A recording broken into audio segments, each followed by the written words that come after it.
ഒരു സുപ്രധാന വാർത്ത വരുന്നു. കൊച്ചി ധനുഷ്കോടി ദേശീയപാതയിൽ 10-ാം മൈലിന് സമീപം KSRTC ബസ് അപകടത്തിൽപ്പെട്ടു. ബസ് റോഡിൽ നിന്നും പാതയോരത്തെ കൊക്കയിലേക്ക് പതിക്കുകയായിരുന്നു. വിവരങ്ങളുമായി അഖിൽ രാമചന്ദ്രൻ ചേരുന്നു. അഖിൽ, എപ്പോഴായിരുന്നു അപകടം നടന്നത്? ആളുകളുടെ പരിക്കുകൾ എങ്ങനെയാണ്? എന്താണ് കൂടുതൽ വിശദാംശങ്ങൾ?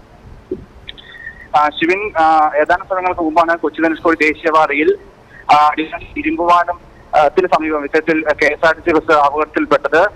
ഉദുമൽപേട്ടയിൽ നിന്നും എറണാകുളത്തേക്ക് പോയിരുന്ന ബസ്സാണ് ഇത്തരത്തിൽ പാതയോരത്ത് നിന്ന് താഴേക്ക് പതിച്ച് അപകടത്തിൽപ്പെട്ടിട്ടുള്ളത്. ഈ അപകടത്തിൽ യാത്രക്കാർക്ക് കാര്യമായ പരിക്കുകൾ ഇല്ല എന്നാണ് പ്രാഥമിക നിഗമനം.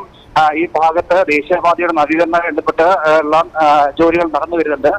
അതുകൊണ്ട് ഈ റോഡിന്റെ ഒരു വശത്ത് നിന്ന് മണ്ണ് നീക്കം ചെയ്തിരുന്നു. ഈ ഭാഗത്ത് ഇതൊരു വളവോടുകൂടിയ ഭാഗമാണ്.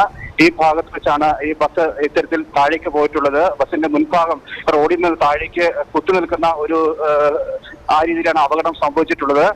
അപകടം നടന്ന ഉടൻ തന്നെ ഈ വാഹനത്തിലുണ്ടായിരുന്ന യാത്രക്കാരെ സമീപത്തെയും അതുപോലെ അടിമാലിയിലെയും ആശുപത്രിയിലേക്ക് മാറ്റിയിട്ടുണ്ട്. അപകടത്തിൽ ആർക്കും ഗുരുതരമായ പരിക്കുകളില്ല എന്നാണ് നമുക്ക് ലഭിക്കുന്ന ഒരു പ്രാഥമിക നിഗമനം. ഇന്ന് വൈകുന്നേരത്തോടെയാണ് ഇത്തരത്തിൽ ഒരു അപകടം സംഭവിച്ചത്. ശിവിൻ, വിവരങ്ങൾ വ്യക്തം. കൊച്ചി ധനുഷ്കോടി ദേശീയപാതയിൽ അടിമാലി ഇരുമ്പ് പാലത്ത് KSRTC ബസ് നിയന്ത്രണം വിട്ടുമറിഞ്ഞ അപകടം നടന്നിരിക്കുന്നു. ഉദുമൽപേട്ടയിൽ നിന്നും എറണാകുളത്തേക്ക് പോയ KSRTC ഫാസ്റ്റ് പാസഞ്ചറാണ് അപകടത്തിൽപ്പെട്ടത്. ഇരുമ്പുപാലം ടൗണിന് മുമ്പായി ചെറിയ പാലം എന്ന സ്ഥലത്ത് വളവ് തിരിച്ചെത്തിയ ബസ് നിയന്ത്രണം വിട്ട് മുതിരപ്പുഴയാറിന് ഭാഗമായ സ്ഥലത്തേക്ക് പോവുകയായിരുന്നു. അപകടത്തിൽ ആർക്കും തന്നെ കാര്യമായ പരിക്കുകളില്ല എന്നാണ് ഇപ്പോൾ ലഭിക്കുന്ന വിവരം. ചെറിയ പരിക്കേറ്റ ബസ് ഡ്രൈവറെയും 2 യാത്രക്കാരെയും അടിമാലി താലൂക്ക് ആശുപത്രിയിലേക്ക് മാറ്റിയതായി അറിയുന്നു. മറ്റുള്ളവരെ ഇരുമ്പുപാലത്തെ സ്വകാര്യ ആശുപത്രിയിലേക്കുമാണ് മാറ്റിയിരിക്കുന്നത്.